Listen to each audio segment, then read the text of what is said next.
Michel Roth, chef étoilé du Ritz à Paris, Majoret de France et Bocuse d'Or. Ici, nous avons 3 catégories d'œufs, donc nous allons les casser pour voir un petit peu leur aspect, leurs différences, pour pouvoir les comparer. Voilà.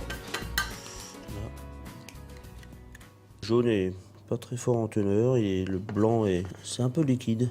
Pas très brillant, je trouve. C'est pas un jaune vif en fait. Par contre, il est bien au milieu. Le blanc est semble un peu liquide. Alors là, on a un œuf qui est jaune, à peine présent, très très clair. La couleur du jaune est fade. Le blanc, pareil, se sépare assez rapidement. On a l'impression que c'est liquide, qu'il ne tient pas beaucoup. Étonnant. Ça donne pas trop envie, quoi. Donc voilà. Ah oui, ça c'est beau, ça. Ça brille, c'est une jolie couleur. Ça c'est déjà beaucoup plus joli. On a une belle brillance, une belle couleur du jaune.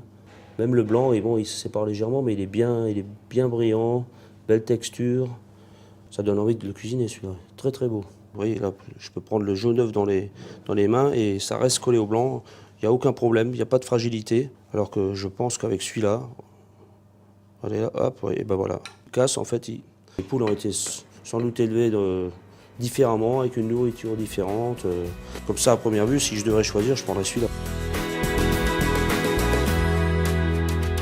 Bonjour, Mickaël Féval, chef de cuisine, anciennement chef du restaurant Antoine, Paris, 1 étoile au guide Michelin.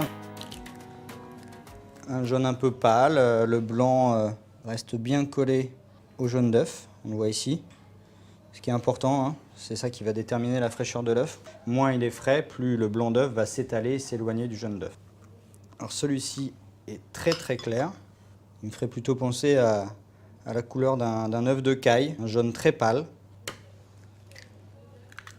Alors là, la couleur, elle est plutôt jaune orangé. Ça serait plutôt pour moi la couleur que j'attends d'un jaune d'œuf, tout simplement parce que voilà, sur les 3, celui-ci me parle plus, il est plus appétissant, il correspond plus à ce qu'on connaît traditionnellement d'un jaune d'œuf.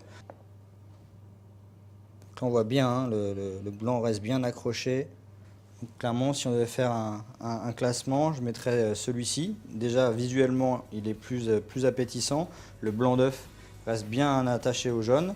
En deuxième, celui-ci, même chose, je ne sais pas si c'est un hasard, mais la couleur descend un petit peu et l'adhérence reste à peu près identique du blanc d'œuf. Et en tout dernier, celui-ci, je ne dis pas qu'il n'est pas bon, simplement en termes de couleur de jaune, il est moins appétissant pour ma part, et le blanc d'œuf est moins adhérent aussi.